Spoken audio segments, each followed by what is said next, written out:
At the moment, as India reels under the second wave of COVID-19, an air of uncertainty persists throughout the country. Everywhere you see there's heartbreak, pain, exhaustion, and people are petrified. Many around us have lost someone dear, while others live under constant fear. On days like this, sometimes it's hard to find a silver lining. Nonetheless, we try. Ask actor Sonu Sood. Recently recovered from COVID-19 and already back up on his feet, trying his best to give whatever aid possible to the needy, continuing his philanthropic work. The actor, who was a guest in a recent episode of the reality show Dance Divane, offered to provide food for an entire family of one of the contestants. It so happened that a contestant by the name Uday Singh, a daily wage earner from Neemuch, a small town, shared how everyone in his village is struggling to make ends meet with the present lockdown situation. Without any hesitation, Sonu told Uday that he shall provide food for the entire village till the lockdown is lifted and things come back to normalcy. He said, "Uday, I want to tell the people in your village that the lockdown, whether it lasts for 1 month or 2 months or even 6 months, I will ensure that your entire village will keep getting rations. Tell them not to take tension. No one will go hungry there no matter how long the lockdown continues." Such acts of kindness have made Sonu Sood one of the most admired people in the celebrity world. In whatever capacity, he has been helping people since last year continuously. He once shared a clip highlighting the number of SOS messages and calls he and his team receive every second of the day, and it was mind-boggling.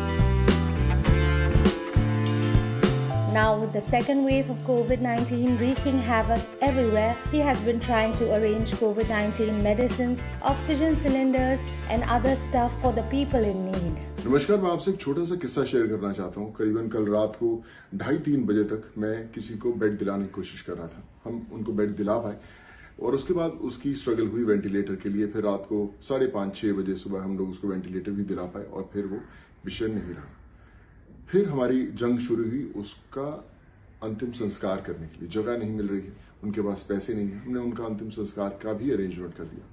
लेकिन मेरे जहन में एक चीज आई कि आज देश का हर एक इंसान, चाहे वो बड़ा हो, गरीब हो, मिडिल क्लास फैमिली का हो, उसकी जंग शुरू होती है अपने घर से एक ऑक्सीजन सिलेंडर के लिए, फिर ऑक्सीजन सिलेंडर से ऑक्सीजन बेड के लिए, वहां से आईसीयू के लिए और वहां से वेंटिलेटर के लिए। बहुत लोग इस जंग में कहीं ना कहीं हार जाते हैं, पहुंच ही नहीं पाते अपने अगले स्तर तक। और जो लोग पहुंच पाते हैं, कई बार उनको अपना आखिरी स्तर मिलता है, जो कि है शमशान घाट, क्रेमेटोरियम। उनको वहां पर भी जगह नहीं मिल रही। बहुत लोगों के पास पैसे नहीं है अंतिम संस्कार करने के लिए। हम लोग बहुत लोगों की मदद कर रहे हैं, लेकिन फिर भी ऐसे बहुत सारे लोग हैं जो हम तक नहीं पहुंच पाते।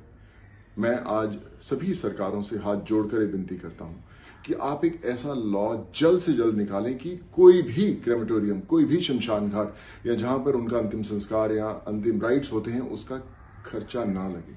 करीबन 3 से 3.5 हजार लोग हम लोग हर रोज हो रहे हैं और ऑन एन एवरेज एक इंसान का अंतिम संस्कार कराने का खर्चा करीबन 15 से 20 हजार आता है। तो करीबन 6 से 7 करोड़ रुपए का खर्चा है देश भर के अंदर, कम से कम सब लोगों का, जितना आज लोग हम लोग हो रहे हैं उनका अंतिम संस्कार का। अगर सरकार ये खर्चा उठाए तो मुझे लगता है कि बहुत सारे परिवार जिनकी आखिरी जो शमशान यात्रा है वो सही नहीं हो रही या उनके पास पैसे नहीं है, मीन्स नहीं है, वो आराम से अपने परिवार वालों को इस अंतिम यात्रा पर ले जा पाएंगे।